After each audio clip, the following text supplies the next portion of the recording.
अगली खबर पश्चिम बंगाल से है। बंगाल में बाबरी मस्जिद को लेकर बवाल छिड़ गया है। जी हां, सुनने में थोड़ा अटपटा लग रहा होगा कि बंगाल में कैसी बाबरी, लेकिन टीएमसी के एक विधायक ने बंगाल में बाबरी मस्जिद की नींव रखने का ऐलान कर दिया है।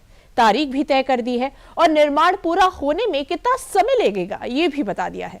टीएमसी के विधायक हुमायूं के इस ऐलान के बाद बंगाल में ममता सरकार पर सवाल खड़े होने लगे हैं। क्या है पूरा मामला, हमारी इस रिपोर्ट में देखिए।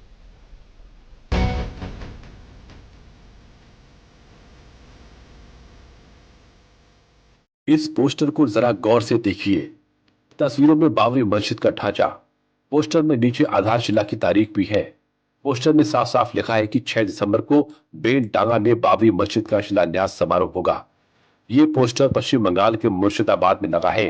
दावा है कि इसे लगाने वाला कोई और नहीं बल्कि टीएमसी विधायक हुमायूं कबीर है। हुमायूं कबीर ने यह भी कहा है कि 3 साल में मस्जिद का निर्माण पूरा हो जाएगा। 6 दिसंबर को बाबरी मस्जिद कार्यक्रम में कई मुस्लिम नेता शामिल होंगे। टीएमसी विधायक हुमायूं कबीर ने 21 दिसंबर को ही ये ऐलान कर दिया था। बाबरी मस्जिद का शिलान्यास होगी 6 दिसंबर। स्टेट का मेरा नेता सब लोग को संहति दिवस उद्यापन होगी। मैं यहाँ का बेलडंगा में एक बाबरी मस्जिद 3 साल के लिए काम चलेगी, इसीलिए उनका भित्ति स्थापन होगी। किसको बुला रहे हैं आप उसमें? वो मुस्लिम लीडर लोग सब आएगी, मुस्लिम जो जाने वाने वाला है।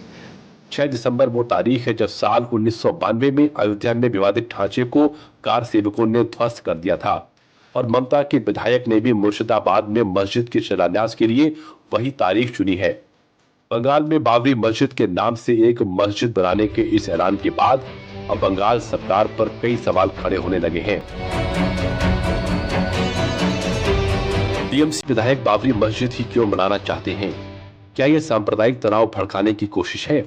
क्या टीएमसी विधायक तुष्टीकरण के लिए ये कदम उठा रहे हैं? ममता बनर्जी के विधायक हुमायूं के नए बाबरी बनाने के ऐलान से बंगाल में सियासी पारा हाई हो गया है। केंद्रीय मंत्री गिरिराज सिंह ने बंगाल सरकार पर बांग्लादेशी घुसपैठियों और रोहिंग्याओं के सहारे चलने का आरोप लगाया है। बंगाल की सरकार बांग्लादेशी घुसपैठियों और रोहिंग्या के बल पे सरकार चला रही है और ये नफरत का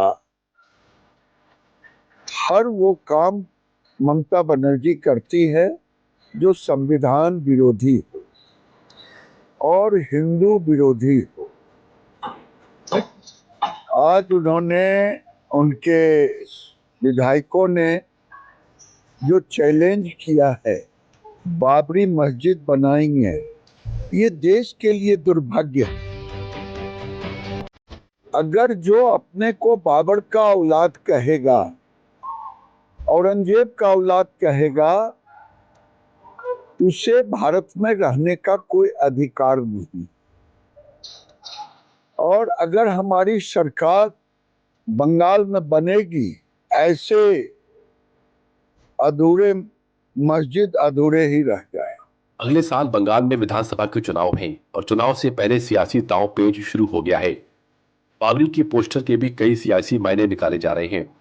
हालांकि बीजेपी ने भी ये ऐलान कर दिया है कि आज के भारत में फिर कोई विवादित ढांचा नहीं बनेगा। दोबारा कोई बाबर पैदा ही नहीं होगा जो भारत की भूमि पर फिर से कोई बाबरी मस्जिद बना ले।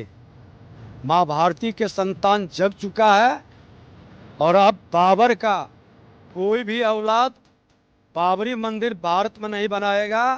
भारत में भगवान राम का मंदिर, माँ जानकी का मंदिर ही बनेगा। पूरा देश देख रहे ना कि पश्चिम बंगाल को कैसे पश्चिम बांग्लादेश बना दिया ममता बनर्जी ने, वो बनाने का कगार पे खड़ा कर। अगर किसी ने हिम्मत दिखा दी कि पाकिस्तान से फिर से हिंदुस्तान में करेगा तो भारत नहीं रहता। ये पूरा देश उतर गया है। हिम्मत है, ये चुनौती हम लोगों को बना के दिया। और देखो, इस देश के अंदर अब कोई भी भविष्य में कोई भी ऐसे बाबरी और बाबर के नाम पर किसी प्रकार का कोई मंदिर नहीं बनेगा, मस्जिद नहीं बनेगा। जो भी होगा वो विध्वंसकारी प्रवृत्ति के लोग इस प्रकार के समाज में एक कलुषित वातावरण फैलाना चाहते हैं। और उनके जो टीएमसी के जो विधायक ने उसने कहा इस प्रकार का, ये पूरी तरह से दुर्भाग्यपूर्ण है। और ऐसा कोई भी बाबरी के नाम पर जो था वो ध्वस्त हो गया है। अब कोई भी नया चीज इस देश के अंदर नहीं होगा। हिंदू समाज, सनातन समाज कभी भी इसको स्वीकार नहीं कर सकता।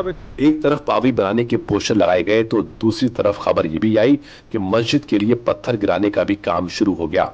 हालांकि कई स्थानीय निवासी बाबरी मस्जिद के लिए पत्थर वाली खबर को फेक भी बता रहे हैं, लेकिन टीएमसी विधायक के बाबरी वाले पोस्टर को लेकर पश्चिम बंगाल में जमकर सियासत हो रही है।